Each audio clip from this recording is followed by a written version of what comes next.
Bonjour, je suis Patrick Offroy et vous écoutez le podcast de Planète aussi. Un podcast qui vous aide à mieux comprendre le berger australien, le berger américain miniature et le border collie. Avec ce podcast, ma mission est la même que depuis des années, faire connaître, apprécier et respecter le berger australien. Chaque semaine, je vais également faire le maximum pour vous faire découvrir les méthodes positives et bienveillantes d'éducation qui vont avec l'intelligence hors norme de ces merveilleuses races. Et si vous aimez les podcasts de Planète aussi, je vous invite à vous abonner au podcast pour être notifié de la sortie des prochains épisodes chaque semaine. Dans cet épisode, on va parler de pourquoi mon berger australien perd ses poils. Bien sûr, quand vous avez eu votre bébé entre les mains la première fois, il avait ce poil tout doux, tout dufteux, vraiment hyper agréable et presque de la soie. Et vraiment, cette sensation, elle est absolument géniale. Et le poil pousse petit à petit et c'est vraiment un très très chouette moment. Mais voilà. La puberté arrive. Souvent, le poil du berger australien, c'est pas pile au moment de la puberté qu'il va changer, ça va être un petit peu plus tard. C'est vers les 1 an où d'un seul coup, ce merveilleux poil soyeux que vous avez adoré va, pour dire les choses simplement, disparaître. Il y a certains bergers australiens qui finissent quasiment poil ras après la première mue. La première mue est extrêmement impressionnante. Le berger australien perd ses poils dans la première mue, la plupart du temps même par plaque. Le chien va être, en 3 semaines, 1 mois, il va passer du magnifique bébé que vous avez adoré avec ce poil tout dufteux à un chien quasiment poil ras. Le poil qui va repousser n'est pas du tout de la même nature que le poil de bébé. Vous allez avoir un poil beaucoup plus sec, un poil un petit peu plus rêche, et ce poil va perdurer pendant à peu près 6 mois, 7 mois.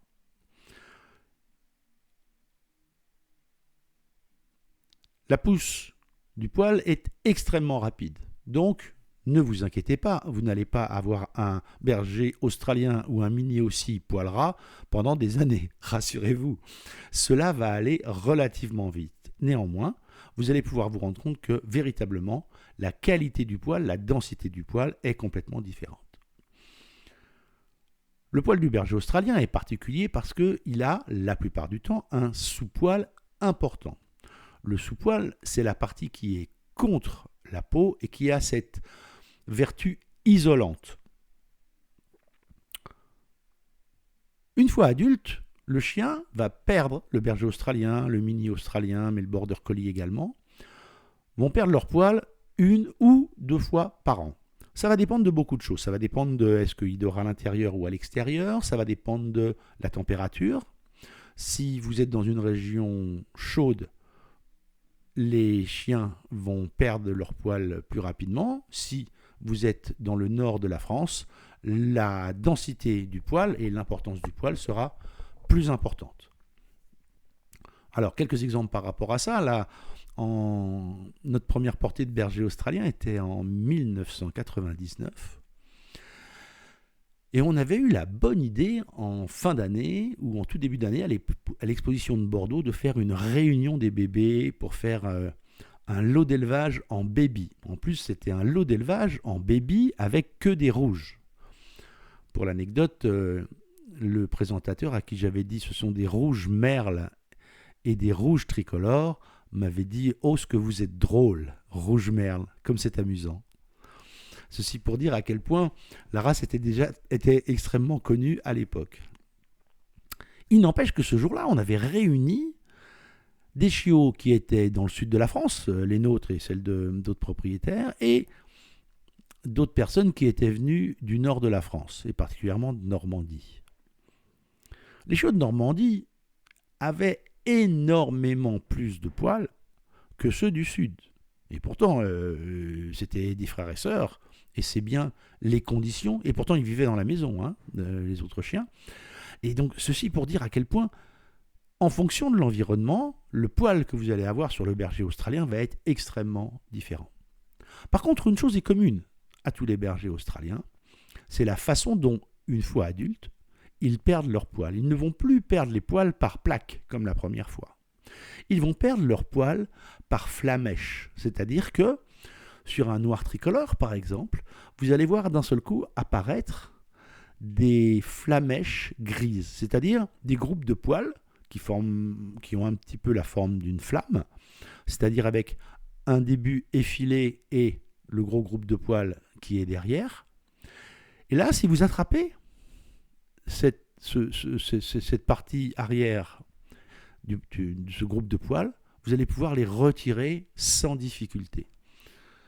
Vous allez en retirer 1, 2, 3, 10, et vous allez vous rendre compte que, en fait, 3 jours après, le chien est couvert de ces flamèches qui ne demandent qu'une seule chose, c'est que vous les attrapiez et que vous tiriez pour les retirer.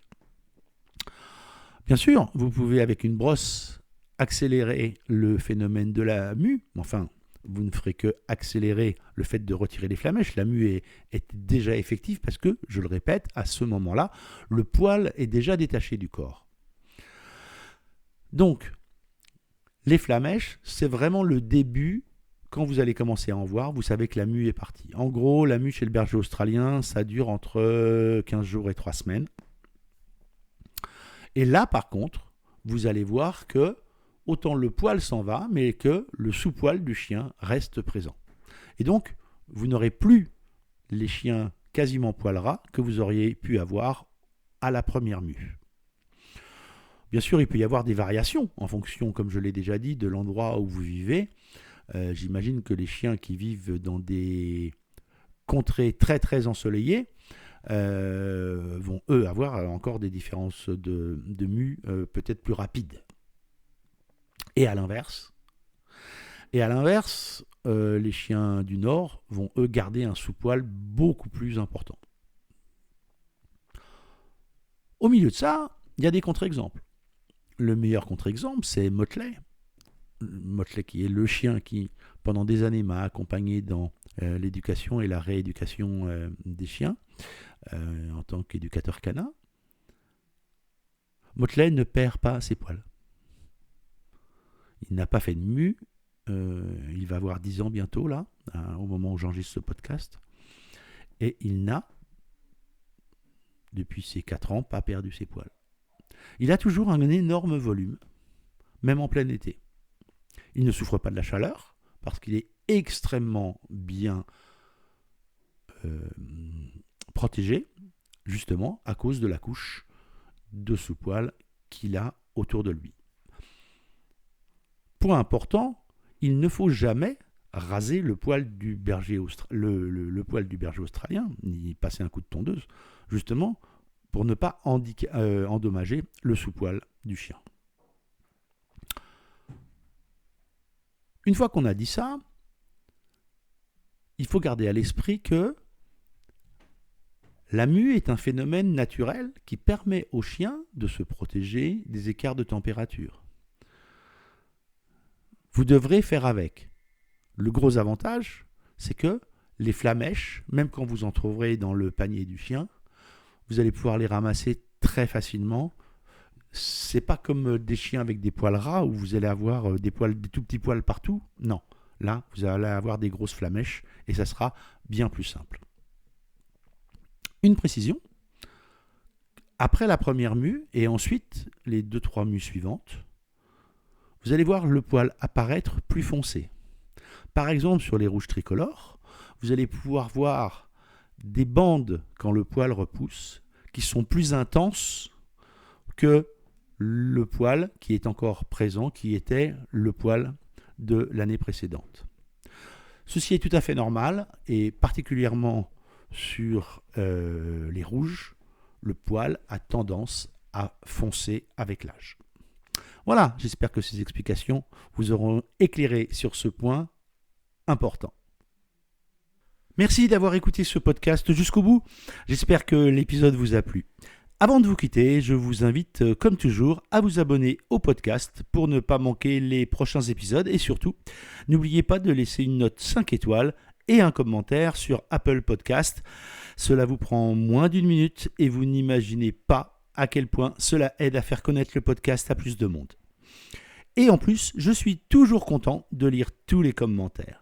N'oubliez pas d'aller voir également le site planètebergeraustralien.com, tout attaché en un seul mot sans accent, pour d'autres ressources. Amitié du Tarn et à très bientôt sur le podcast Planète aussi.